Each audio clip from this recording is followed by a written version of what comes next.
আসসালামু আলাইকুম এভরিওয়ান। তোমাদের সাথে আজকে আমি সারাদিনে কি করছি, আমার যখন একটু ভালো লাগে আর আমি ওই সময় কি রান্না করি, মানে অদ্ভুত হয়ে যায় আমার ব্যাপারগুলা। তো আমি সেটাই শেয়ার করব। ১ম এ আমি এখানে নুডলস রান্না করছি অনেকগুলো। আর ওদিকে চুলায় আমি আলু সিদ্ধ করতে বসায় দিছিলাম। আর এর মাঝখানে আমি আরেকটা কাজ করছি, তা কিছুক্ষণ পরে আমি বলব। আর এদিকে আমার মাথায় ঘুরতেছিল যে পাতাকপি দিয়ে আমি একটা পাকোড়া তৈরি করব। এর আগে আমি পাতাকপি দিয়ে পাকোড়া তৈরি করছিলাম অন্যভাবে। আর সেগুলো খেতে মাশাআল্লাহ ভালোই লেগেছে। পাতাকপি দিয়ে বড়া বানালেও ভালো লাগে বা চাপটি বানালেও খুব ভালোই লাগে আমার কাছে। তো আজকে ভাবছি যে আমি একটু পাতাকপিকে একটু ভিন্নভাবে পাকোড়া বানাবো। হ্যাঁ, এটার সাথে আলু মিক্স করে আরকি। তার ১ম এ আমি পাতাকপি আর পেঁয়াজ আর লবণ এটা একদম মেখে নিছি, যাতে এটা সফট হয়ে যায়। সফট হলে এটার সাথে সুন্দর করে অন্যটা মিক্স হয়ে যাবে। না হলে পাতাকপিটা আর পেঁয়াজটা একটু কাঁচা থাকবে। আর আমার কাছে ওই অবস্থা ভালো লাগে না।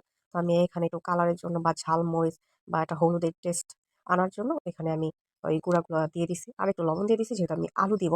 আর ওইখানে সাইডে আমি মরিচ রেখে দিছি। যেহেতু মরিচ আমি যদি এখন দিই আর মাখি তাহলে আমার হাত জ্বলবে। আর আমার তো এই জ্বালা পোড়ার সমস্যা আছে। যখন আমি মরিচ দিয়ে কিছু মাখি বা ভর্তা-মর্তা করতে নেই আমার হাত প্রচন্ড জ্বলে। তাই আমি এটাকে একদম পরেই করি। আর এদিকে আমার এই যে ঠান্ডার কারণে আমি কথা বলতে পারতেছি না, আটকায় যাইতাছে। যাই হোক, এখানে আমি এটাকে পুরাটাকে একসাথে মিক্স করে নিছি। হাত দিয়ে কচলাইয়া আমি এটাকে এখানে না আমি একটা আকাম করছি। যাই হোক, একটু পরেই দেখবে তোমরা। এই যে মরিচ ছিল এইগুলাকে আমি এখন একসাথে ওটার সাথে মানে মিশিয়ে নিব। হ্যাঁ? যেহেতু আমার জ্বালার সমস্যা আছে, যেটা একটু আগে আমি বলছি। আর আজকে একটু কথাগুলো থেমে বলতেছি আমার সমস্যার কারণে। আর আমি চাইতাছি যে ভয়েসটা আমি পুরাটা দেই আর হলো একটু সুন্দরভাবেই দেওয়া হোক, যাতে আমার এর ভিতরে আবার কাশি-টশি না আসে। আর আমার হয়রানও লাগতেছে দিতে যে এর আগে যে আমি কতবার ব্লগ বানাইছিলাম আর চেষ্টা করছিলাম আর ডিলিট করছিলাম। মানে কিছুদিন পরই আমার প্যারা ওঠে। আর হ্যাঁ, এখানে আমি আবার যা রান্না করব আজকে সবগুলা এখানে মানে গুছায় রাখছি, যাতে আমার জন্য একদম সহজ হয়। আর এর মাঝখানে আমি আরেকটা কাজ করছি, সেটা হলো এই ডেজার্টটা তৈরি করছি। এটা আমি বিস্কুট, দুধ, ডিম এগুলো দিয়েই তৈরি করছি। আমার রোজা শেষে একটু মানে মিষ্টি, হালকা মিষ্টি জাতীয় কিছু খেতে ইচ্ছা করে। তাই আমি ওটা তৈরি করছি। আর এই তো এখন যে আকামটা ছিল সেটা তোমরা দেখতে পারবা। এখানে আমি যখন এটাকে না এরকম করে নিচ্ছি না, তখন আমি এটাকে তেলে ছাড়ার সাথে এটা ছড়ে গেছে। মানে খুলে গেছে। তো আমি বুঝতে পারিনি। আমি ভাবছি হয়তো আগুনের তেজ, মানে সরি আগুনের তেজ না, মানে হিটটা একটু বেশি হয়তো। তাই আমি আবার কমায় দিছি। তারপরে আমি আবার দিতেছি। কিন্তু আমার কাছে ওই সময় হতাশ লাগতেছিল, "আইরে এটা তো একদমই হলো না। এটা তো একদমই মানে খুলে গেছে। এটা তো আর খাওয়াই যাবে না।" পরে এই জিনিসটাকে আমি স্কিপ করলাম। ওগুলা সরায়া পরিষ্কার করে যে আমার ডালের ছিল, ওই ডালের বড়া নিছি। এখানে আবার ২ ধরনের ডাল ছিল। আর নেক্সট আমি যে ডালের বড়া বানাবো সেগুলোর ভিতরে ২ ধরনের ডাল থাকবে না। জাস্ট মোটা যে ডালটা থাকে ওটাই থাকে। যেহেতু আমার অ্যালার্জি আছে মসুরি ডালে। তো এটা ছিল আগেরই তৈরি করা। এর কারণে এটার ভিতরে ওই মসুরি ডালটা এড ছিল। আমি এখন এগুলোকে একটু ভেজে নিব। তো আর এই সময় মানে খুব তাড়াতাড়ি সময়টা পার হয়ে যেতেছিল, যেহেতু এই চুলাগুলাতে একটু রান্না দেরি হয়। জাস্ট হাঁড়িগুলার কারণেও রান্না দেরি হয়। আর এদিকে তো একদম সময় খুব সীমিত।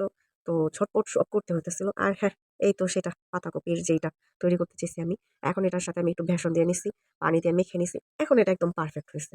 আসলে তখন আমার ভুল হয়েছিল। আমি বুঝতে পারি নাই যে ওই একটার সাথে আরেকটা লেগে থাকবে না, খুলে যাবে তেলে দেওয়ার সাথে। এখন যেহেতু আমি বেসনের একটু গুঁড়া দিছি, একটু পানি দিছি, এখন এটা একদম লেটকা হয়ে গেছে। এটা একটা আরেকটার সাথে একদম সুন্দরভাবে লেগে গেছে। তো আমি একটু ভালোভাবে মেখে নিছি। আর খুব তাড়াহুড়া ভিডিও, রান্না-বান্না সারতাছি।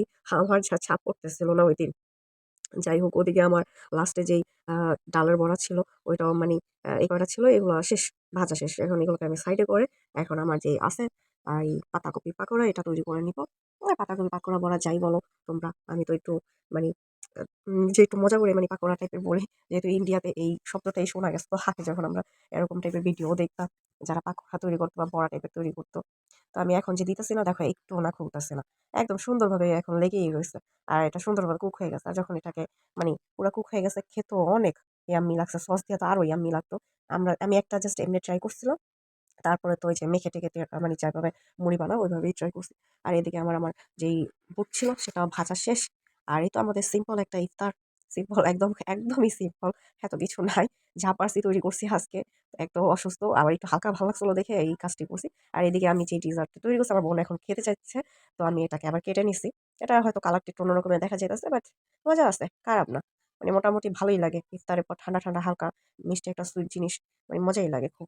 আর আজকের ভিডিও এই পর্যন্তই ছিল। একটু বড় ছিল, বাট এই পর্যন্তই। টাটা।